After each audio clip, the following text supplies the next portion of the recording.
السلام عليكم، ان شاء الله طيبين. تعال اديك القصة دي. القصة دي فيها عظة، فيها عبرة. قصة ممرضة سودانية اسمها رانيا، شغالة في تبوك هنا في المستشفى.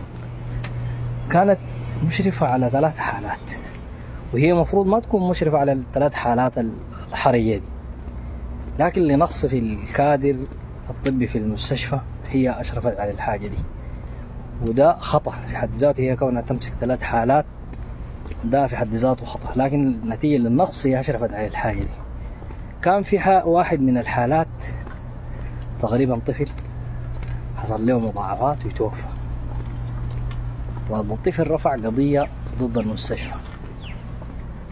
المحكمة حكمت ضد الممرضة أو الطبيبة رانيا، حكم عليها بمبلغ 802,000 ريال سعودي.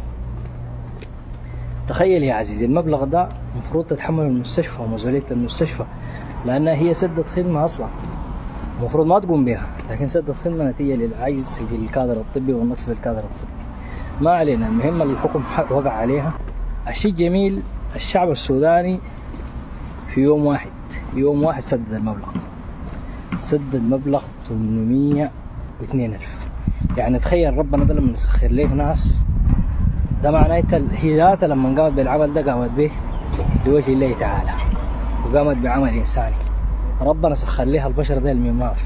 يعني 802,000 ريال دي لو فكرت فيها كده إلا 12-13 سنة ما ممكن ما تسددها، لكن السددت بين يوم وليلة أصبحت شنو؟ صفر، سددت كلها. ده يا جماعة نحن بوضح لك أول شيء تكاتف الشعب السوداني، وجزاهم الله خير. عند الشدائد الناس بتقيف. ووضح لك برضو يعني انت في ناس بتعمل عمل خير وربنا بيسد ليك وبيسخر لك الناس دي.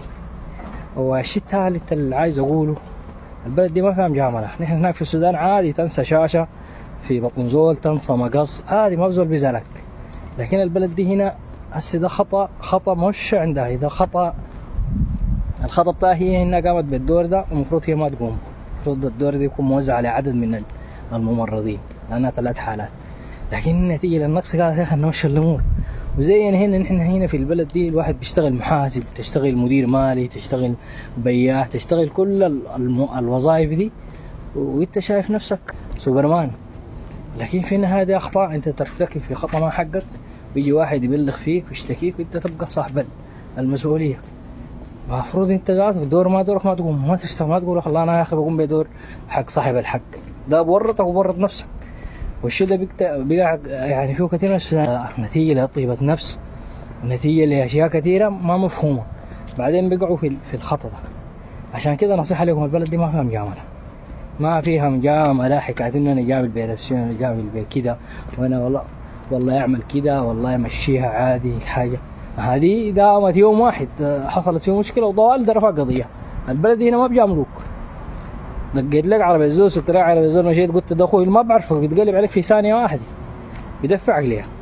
عشان كده الناس تعمل حسابها. وشكرا للشعب السوداني اللي وقف مع الطبيبة دي، لأنه مبلغ صراحة لو فكرت في كده يا أخي راسك بشيء، لكن ربنا قادر، ربنا بيسخر. السلام عليكم.